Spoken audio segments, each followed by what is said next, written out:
it's a doozy. It's a good one. It is fantastic. Hebrews 11 is where we are, and it is known as the faith chapter. And it's only 40 verses. I say only. We've been doing shorter ones than that, right? But only 40 verses. But it really touches upon a lot of those Old Testament powerhouses. And it's great whenever the New Testament references the Old Testament, it adds on that layer of I don't know what the word is. It just adds like a layer of truth. Is that the word I want? Anyway, you know what I mean. It's just another place where they reference it, like we talk about, the Old Testament, the 10 Commandments, and 9 of the 10 Commandments are actually mentioned in the New Testament, giving them validity, I guess is maybe the word that I want. Rich is saying skin. Yeah, a little bit. Like when they mention it again, it validates what we've already read in the Old Testament. It connects it together, and we start to see that ribbon of the Messiah all the way throughout the Bible. We get to see Jesus all the way throughout the Bible. So yeah, anyway, it helps. It helps to connect the dots. It does, and then it makes everything very real again to hear these stories, especially if these are stories that you read as a child, or stories or even that are new to you. These are some good ones, and it's great to be able to talk about them again. So anyway, that's all I wanted to say, Jen. So I will let you go ahead and start reading. If she has to stop to take a drink of water, we just say, thank you, Jen. Thanks for doing that. All right, I will start off on verse 1 of Hebrews 11. What is faith? It is the confident assurance that what we hope for is going to happen. It is the evidence of things we cannot yet see. God gave his approval to people in days of old because of their faith. By faith, we understand that the entire universe was formed at God's command, that what we now see did not come from anything that can be seen. It was by faith that Abel brought a more acceptable offering to God than Cain did. God accepted Abel's offering to show that he was a righteous man. And although Abel is long dead, he still speaks to us because of his faith. It was by faith that Enoch was taken up to heaven without dying. Suddenly he disappeared because God took him. But before he was taken up, he was approved as pleasing to God. So you see, it is impossible to please God without faith. Anyone who wants to come to him must believe that there is a God and that he rewards those who sincerely seek him. Love it. So Jen just read Hebrews 11, 1 through 6. And thank you, Karen. Karen's just putting that in there. And Chris says, yo, hey, Chris, good to see you, brother. And John says, strengthen your faith. And that's exactly what all of these beautiful references are going to lead to here in Hebrews chapter 11. We're going to say, yes, they are going to strengthen our faith by revisiting these giants of the faith. That's it. And in our commentary, it talks about something kind of funny. It says, do you remember how you felt when you were very young and your birthday was approaching? You were excited and anxious. You knew you would certainly receive gifts and other special treats, but some things would be a surprise. Birthdays combine assurance and anticipation. So does faith. Faith is the conviction based on past experience that God's new and fresh surprises will surely be ours. And I love that. That little illustration there, because it is hard to put skin, like Rich was saying, it's hard to put skin on faith sometimes. How do you describe it? What is it actually? But here we're going to talk a lot about these giants of faith and how they reacted and what they did in their lives. Although I think that faith is definitely like those big decisions you make. Faith is also making those little decisions day by day and being very deliberate and consistent with following God. So, yeah. Do you have anything for this first section, Jen? Yeah, I like how the commentary also said for verse 1, the beginning point of faith is believing in God's character. He is who he says. The end point is believing in God's promises. He will do what he says. When we believe that God will fulfill his promises, even though we don't see those promises materializing yet, we demonstrate true faith. So powerful. And another great way to look at this concept of faith, because we're gonna, we're reading about how these people lived their lives and the great steps of faith that they took. But sometimes it's like this concept that's like out there, and we can't quite grab it or grasp it. So, but there are all of these great examples, and so we're starting off with Cain and Abel, and so it says that even though it says by Abel. Even though Abel is no longer here, even though Abel is dead, he still speaks because he was able to give a better sacrifice than Cain, testifying about God's gifts, God's good gifts. And then by faith, Enoch was taken up so that he would not see death, and he obtained, it says even before he was taken up, he was pleasing to God.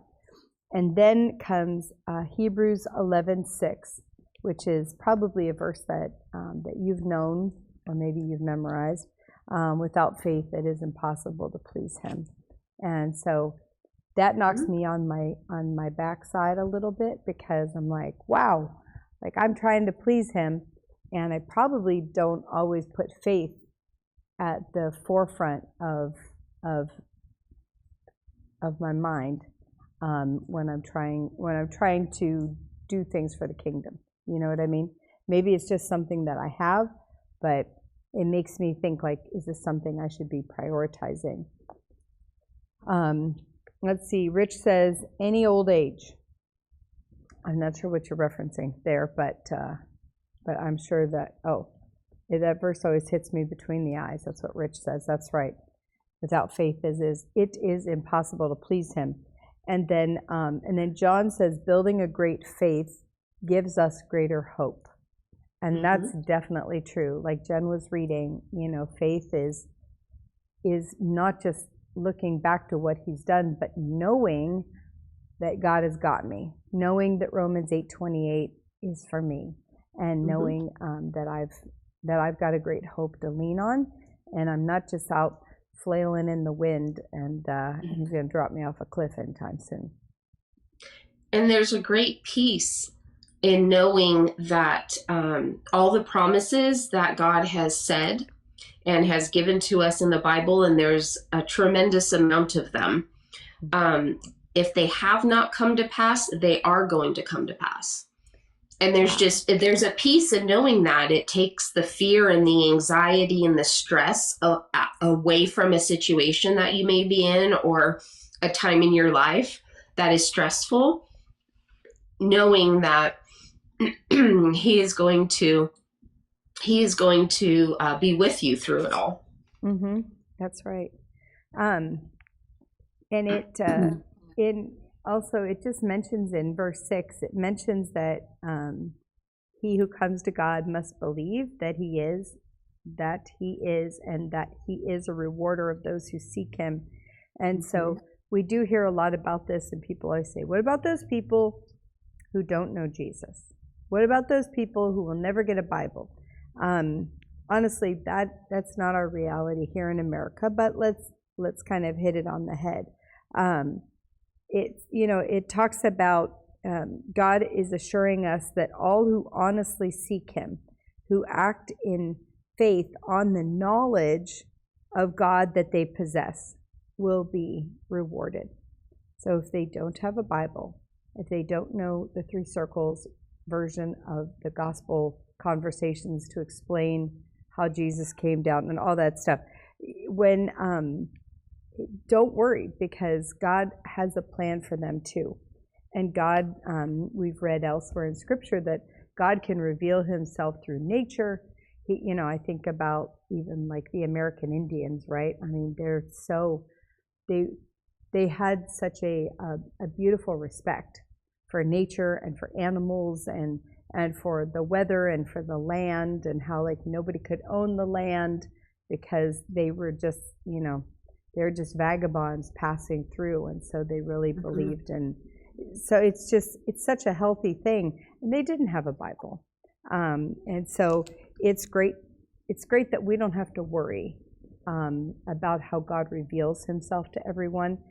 We just need to worry about ourselves, and we need to tell everybody that we know about the gospel so that they won't be caught surprised. But it says, when you tell others the gospel, encourage them to be honest and diligent in their search for truth. Those who hear the gospel are responsible for what they have heard. So if you have heard the gospel, which I hope all of you have, you are responsible for what you have heard, and you will be judged for the decisions that you have made with that truth, with the truth that Jesus has come back, died for you, rose again on the third day, and washed away all your sins, and is making it possible for you to be with him in heaven for all eternity. You're responsible for that knowledge now. Your pastor is not going to sit at your judgment and vouch for you. Jesus will vouch for you, which is much better. But you need to be saved. You need to have him living in your heart, and so that you will be covered. So he will be your intercessor, right? Let's see. Rich says, but you must have faith. I get. Yes, you must have faith. There you go. All right. Well, I'll go ahead and pick back up in verse 7 of Hebrews 11. It was by faith that Noah built an ark to save his family from the flood. He obeyed God, who warned him about something that had never happened before. By his faith, he condemned the rest of the world and was made right in God's sight. It was by faith that Abraham obeyed when God called him to leave home and go to another land that God would give him as his inheritance.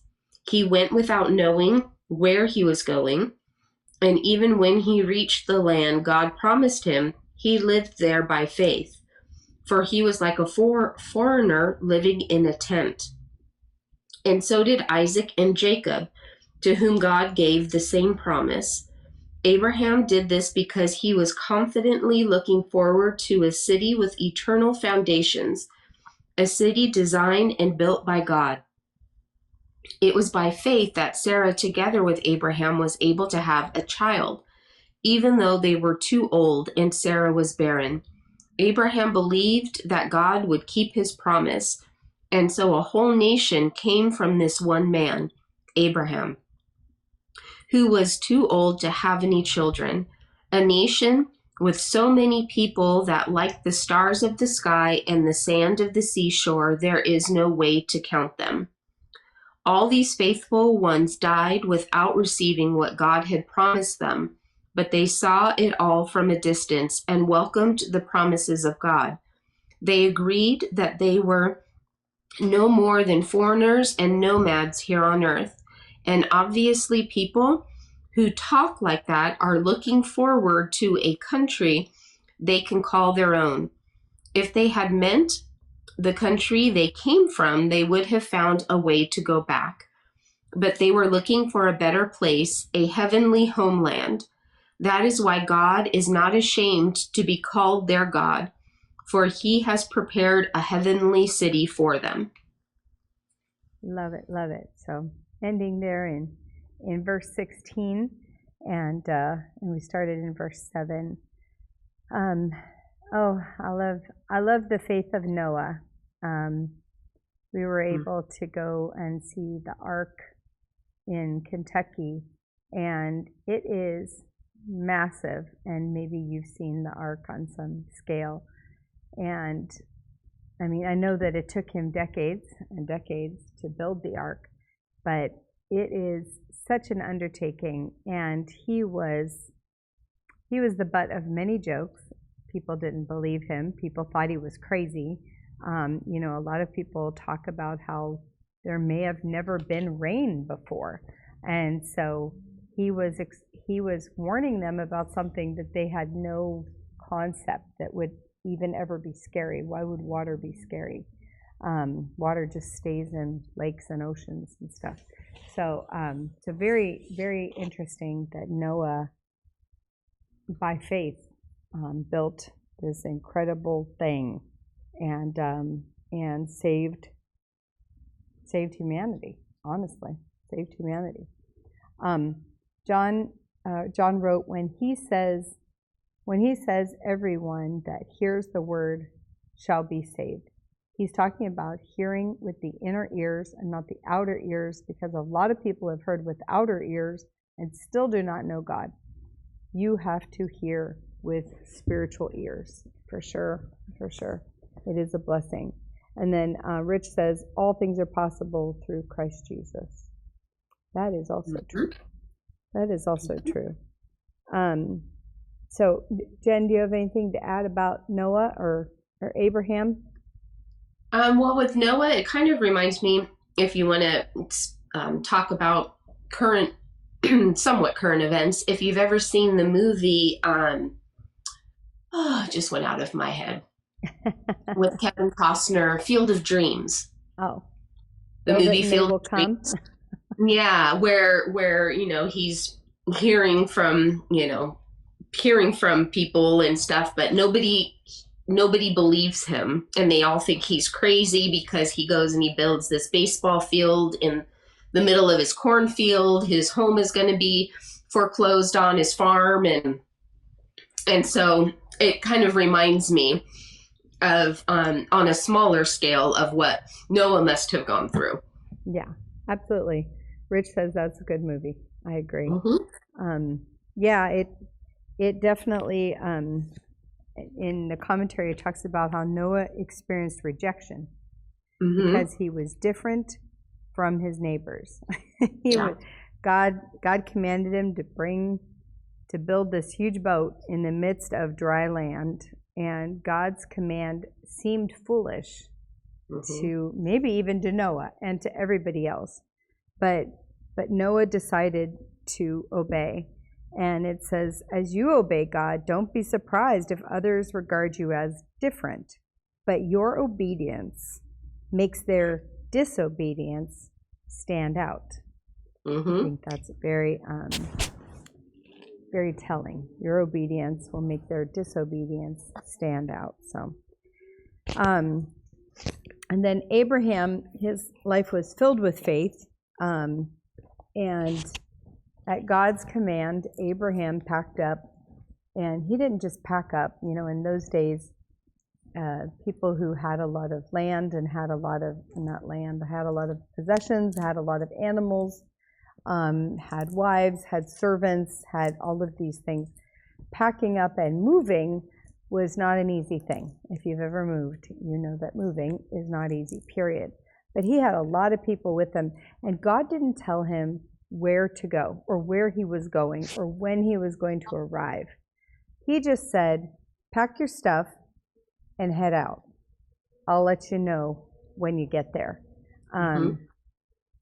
That takes incredible faith. I'm just picturing like us putting our stuff all in a moving van and then just driving.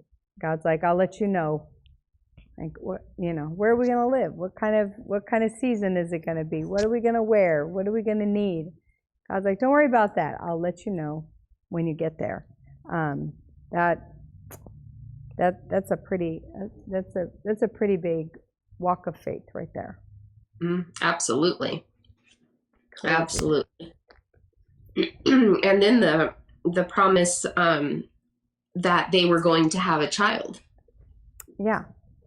Yeah. And at their old age, when they had passed the child rearing days. Yeah. Yeah. That was a surprise. But if God said it's going to happen, it will happen. It will happen, and that is part of that faith. I mean, Abraham heard from God, and so God told him that. You know, I would imagine if I had to wait for 10 years for something, maybe I would forget about it, or maybe I would say maybe God forgot about it. Like it's, it would be hard to wait. It would be hard to wait, but there it came, right? And now we talk about, even in 12, his descendants are like the stars of heaven in number, and innumerable as the sand which is by the seashore, because we've all come from Abraham. So Rich says, putting your faith in God, it's so hard, but it is possible. You just have to believe. Absolutely. You just need to focus, and you need to decide, right, that you are going to just look in your own life how God has already done great things for you. If you think he hasn't, then think a little bit harder. Think about all the things that you have, all the things that you're grateful for. He will take care of us. He will do great and mighty things in our life. Jeremiah 29:11, right? I know the plans for you, says the Lord, plans to prosper you, and not plans to harm you, but plans to raise you up, right, and give you a hope and a future. So these are promises for us in the Bible. For 13 through 16, it talks about how there's a whole bunch of people who had faith, but they died without receiving everything that God had promised. But they never, it's pointing out here, they never lost kind of their view of heaven. Many Christians become frustrated and defeated because their needs and wants and expectations and demands are not immediately met when they believe in Jesus Christ. And that sounds very American. I resemble that remark. And we become impatient and we want to quit sometimes, right? And so if we're discouraged because, like something seems very far away, we can take courage from these heroes of faith, who definitely, some of them died without seeing the fruit of their faith on this earth. Yet it says that they continued to believe. We'll see that again in verse 36 through 39. So it's a great reminder, right? The fact that Abraham just walked forward until God told him, or just waited on his first offspring when God is like, you will have more descendants than stars in the sky. Like, what are you talking about? I haven't even had one kid. And but God said, I have a plan. I have a plan. I just need you to be faithful.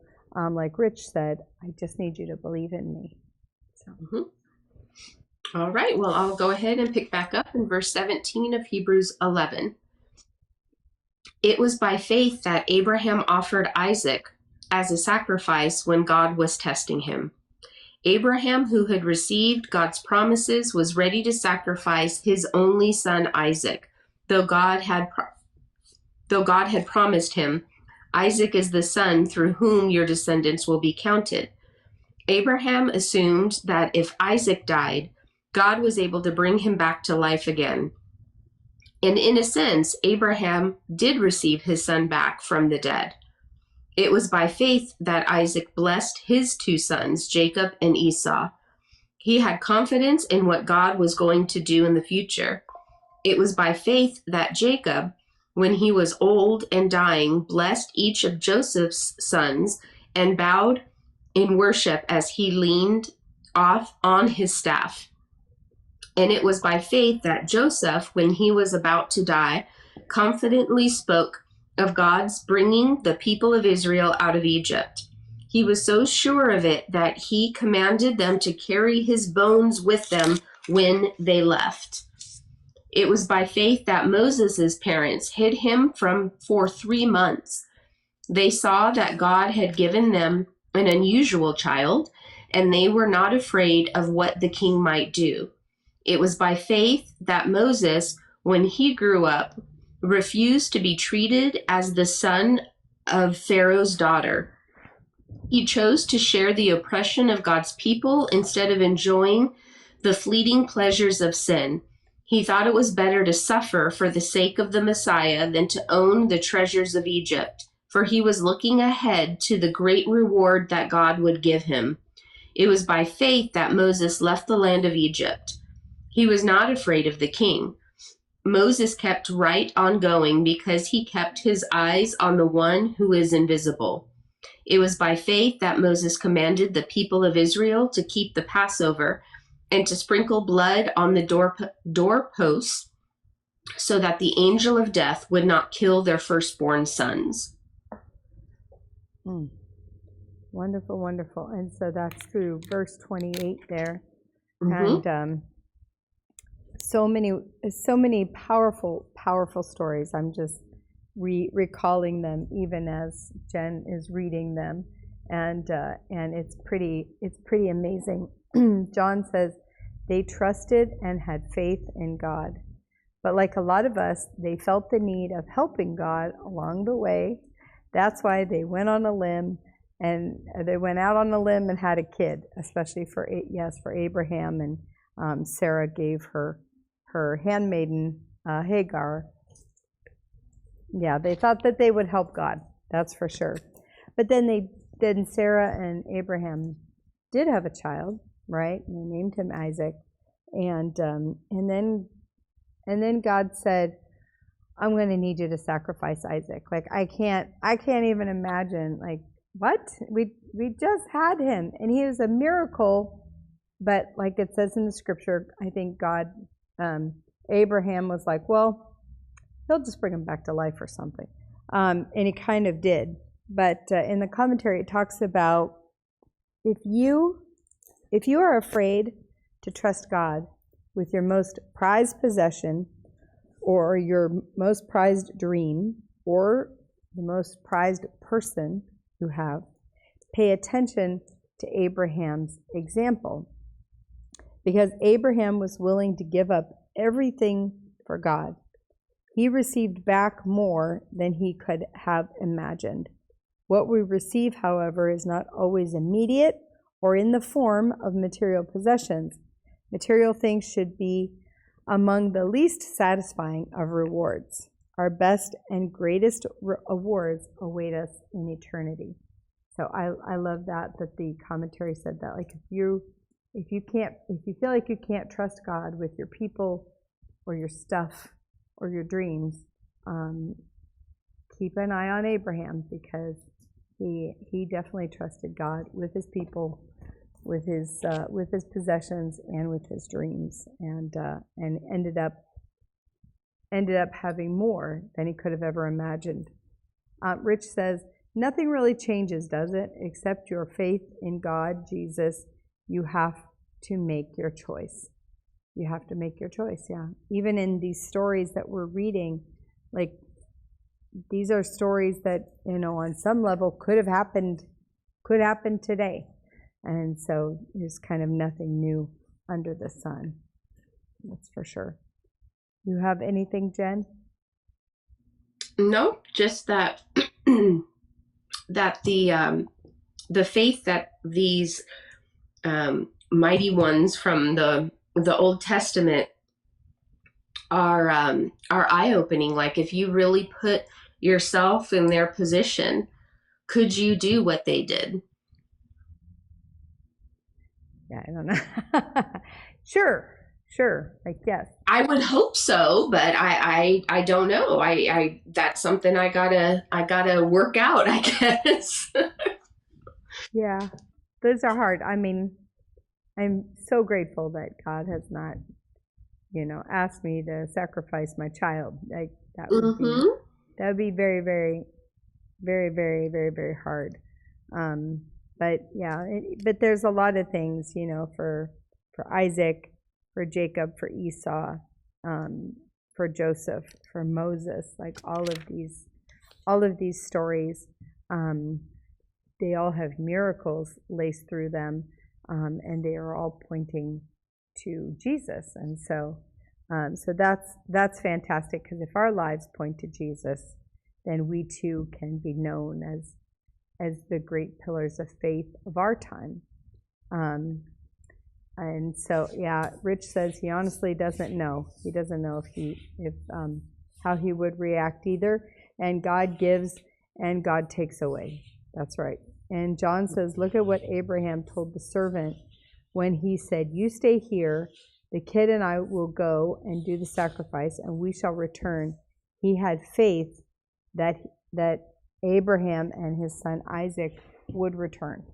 He said, we'll be back, even though God had already told him what he thought he was supposed to do.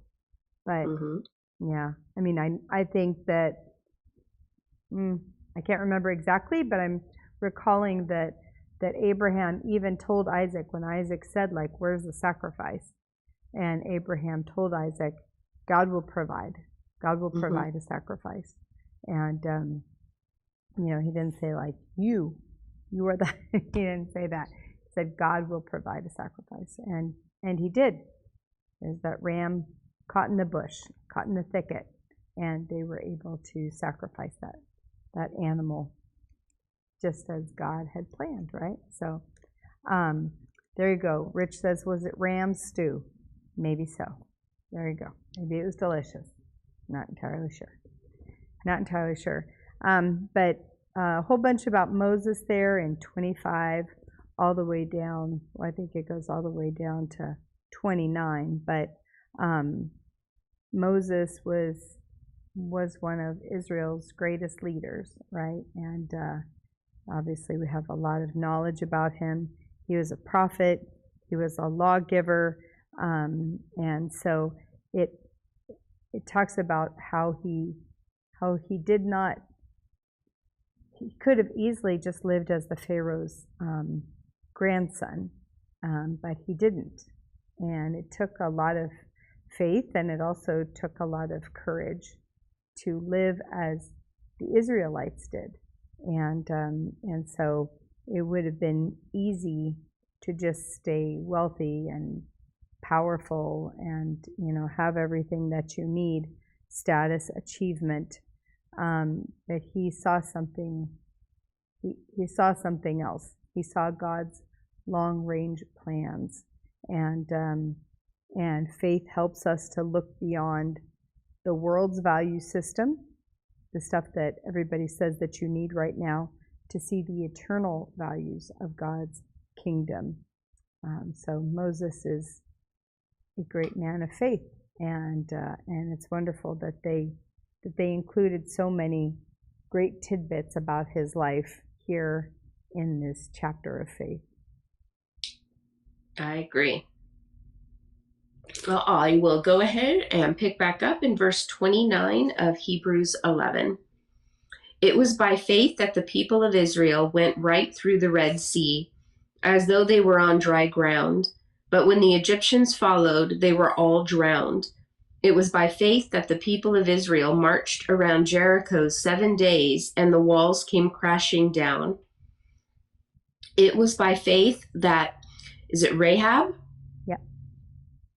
The prostitute did not die with all the others in her city who refused to obey God, for she had given a friendly welcome to the spies. Well, how much more do I need to say? It would take too long to recount the stories of the faith of Gideon, Barak, Samson, I always get this one, Japheth, Sure. David, Samuel, and all the prophets. By faith, these people overthrew kingdoms, ruled with justice, and received what God had promised them. They shut the mouths of lions, quenched the flames of fire, and escaped death by the edge of the sword. Their weakness was turned to strength. They became strong in battle and put whole armies to flight. Women received their loved ones back again from death. But others trusted God and were tortured, preferring to die rather than turn from God and be free. They placed their hope in the resurrection to a better life. Some were mocked, and their backs were cut open with whips. Others were chained in dungeons. Some died by stoning, and some were sawed in half. Others were killed with the sword. Some went about in skins of sheep and goats, hungry and oppressed and mistreated. They were too good for this world. They wandered over deserts and mountains, hiding in caves and holes in the ground. Okay. Well,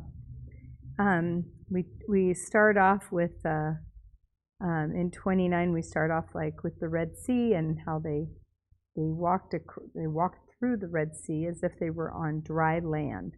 Pretty amazing. And let's see. John says, what looks like the way our life is going does not always turn out the way we think it will when we allow all God is to have his weight in our lives.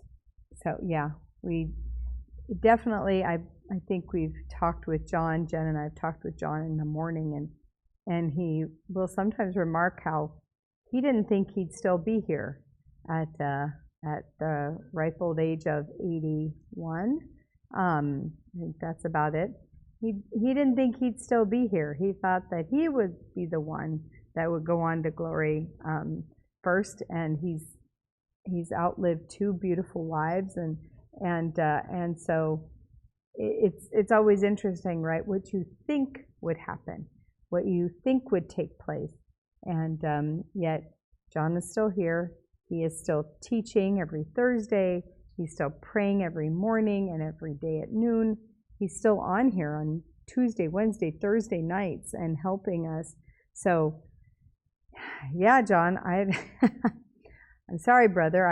God still needs you. You're still doing amazing work. But you're right. Like how we think it's going to turn out is not always the way that it's going to turn out. And that kind of talks about Rahab then. Like, who would have thought that Rahab the prostitute would be helpful and then would be in the lineage of Jesus? But she had two strikes against her. She was a prostitute and she was a Gentile.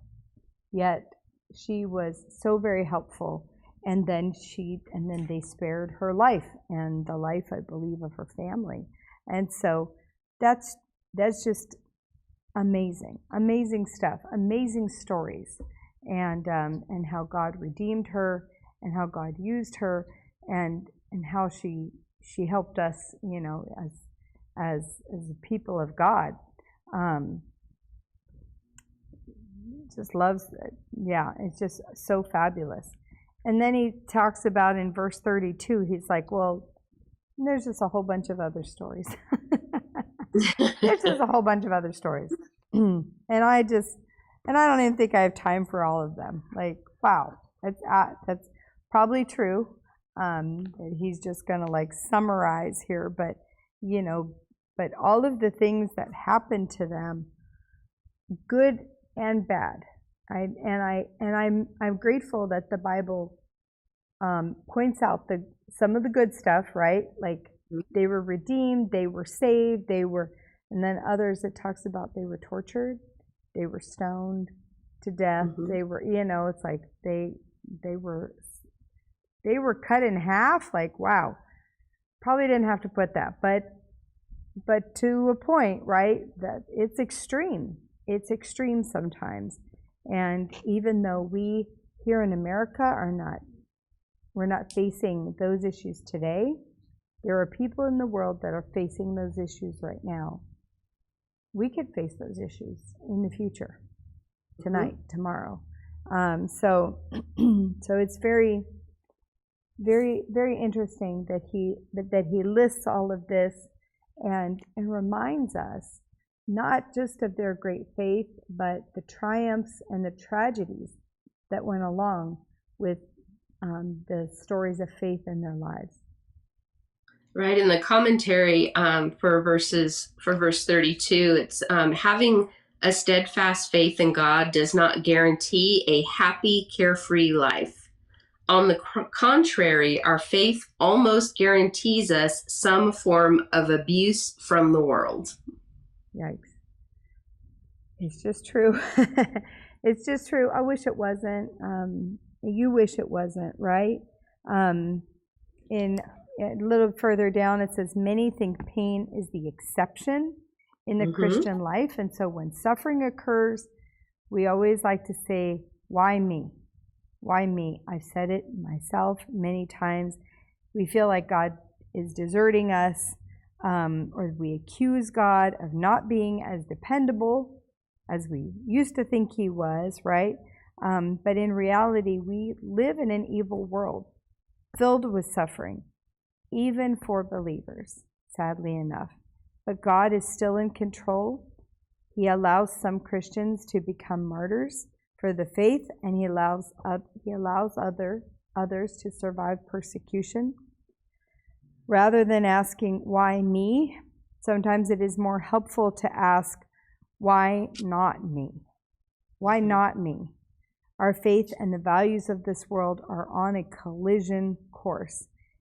We expect pain. If we expect pain and suffering to come, we will not be shocked when it hits. But we can also take comfort in knowing that Jesus also suffered, right? He became human, he suffered and died, and so he knows our fears, he knows our weaknesses, he knows our disappointments, and he promised to never leave us, right? It says that he intercedes on our behalf, and in times of pain, persecution, or suffering, we can confidently trust in Christ. We can have faith. We can have faith that he's working on our behalf. There we go. We were studying today in Romans 8, and this verse speaks to what we are talking about in Hebrews. And it says in verse 17 of Romans 8, and since we are his children, we will share his treasures, for everything God gives to his Son Christ is ours too. But if we are to share his glory, we must also share his suffering. It's true. It's true. So look, they're talking about it in other books of the Bible as well. So, and it is great. Like they said, like if we know that these times will come, then we won't be as shocked or maybe as upset when they do arrive. And because it says in the Bible that the rain falls on the just and the unjust alike. So sometimes bad things happen to good people. And God says, use it all for my glory. Use it all for my glory. I think most of the worst tragedies in our nation or in our world, you know, when they're surrounded by Jesus or the people figure out who Jesus is through the tragedy, those become the stories that can change a million lives. And it's a bummer they had to go through it, but man, if their circumstance or their faith through the circumstance could overcome, thousands and thousands of people's doubt, then that is exactly how God can use the worst of things. Like he said in Romans 8:28, all things are working for good for those who love God and those who are called according to his purpose. So, fantastic. It says you've got to love the colonel. That's right, Rich. That's for John. And Rich says the Bible is a powerful and bloody book, but full of wisdom. No pain, no gain. And that's still true, I guess. John says, even as a Gentile, Rahab had heard of their God and what he had done. Therefore, she had faith that if she asked for what she did, that he would take care of her after helping them out. That's talking about the walls of Jericho and how they asked Rahab for help, and so Joshua and the walls of Jericho, and then they chose to save Rahab and her family. So fantastic. Okay. All right. Well, I will go ahead and pick back up in Hebrews 11, verse 39, and read to the end of the chapter. All of these people we have mentioned received God's approval because of their faith, yet none of them received all that God had promised, for God had far better things in mind for us that would also benefit them, for they can't receive the prize at the end of the race until we finish the race. Our commentary talks about how there's no doubt that the author surprised his readers by this conclusion. After writing all of this, about all of these great people of faith, it says these mighty Jewish heroes did not receive God's total reward because they died before Christ came. In God's plan, they and the Christian believers, who were also enduring much testing at this time, would be rewarded together. So once again, Hebrews shows that Christianity offers a better way than Judaism, and so no doubt there is that might not have been what they were thinking that he was drawing as a conclusion for all of these tales of these great heroes of faith. Exactly. Now, correct me if I'm wrong, because I always get this mixed up. So my mind isn't very clear today because of my head cold. But those that died before Christ came were in paradise, correct? Okay. Yeah. I thought I got that right. Abraham's bosom. Yes. Yeah. And then when Jesus died, he went to paradise. Yes, and maybe even outside of paradise. Maybe even in hell. Kind of to preach. To get them and bring them to heaven, correct? To give them the opportunity, I would imagine. So okay. We don't know exactly what he did, but we know that he went there, and it says that he preached. So that's I can't imagine he did that for no reason. And right. So it was a blessing. They didn't have all the scriptures. They didn't have a lot of things. And so it even says that he went back to talk to the people in Noah's day, right? So, Rich is asking, why did he go to hell? And so different people have different ideas, but I believe he went down there to preach, to give people the chance, because they didn't have a chance before Jesus came down and was the ultimate sacrifice and gave himself, his own body, for all of our sins, for the sins in the past, the sins now, and the sins in the future. So,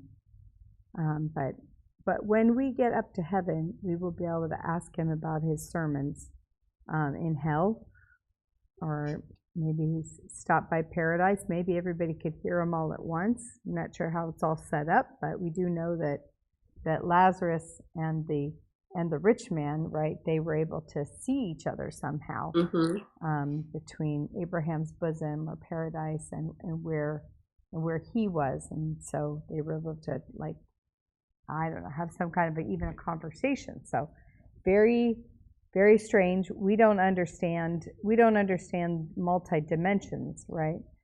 Rich says, so that confuses me. So they had a chance then. They had never had a chance before. And so they definitely, I don't think Jesus would have been fair, right, if he didn't offer them something. And so we will find out when we get up to heaven exactly what he did for those couple days that he hung out. And it says he went to hell and he preached. So right. why would he preach except to change hearts and minds? He told the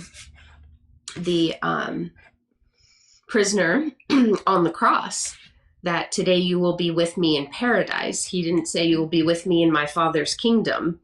He specifically said paradise. Yeah, right. So he hadn't resurrected from the dead yet.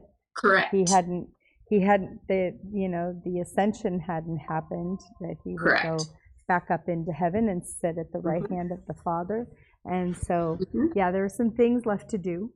But it's always crazy to me. We think about even when Christ comes back and the millennium, and he reigns here, and Satan will be bound, and then Satan is going to be loosed for a time, and there will be people who will still follow Satan, is basically what they're saying. I'm like, how could be?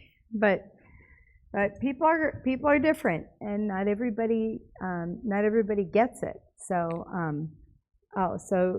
Rich says, wow, and he said, so he was in the waiting room. Maybe. Maybe paradise is some kind of waiting room. And there was no heaven. I'm using that word, heaven. That was not created yet. So maybe it was created, but we weren't there because Jesus wasn't there, and so we had to have a place to hang out, a waiting room, maybe until a time of judgment. So Karen says, oh, go ahead.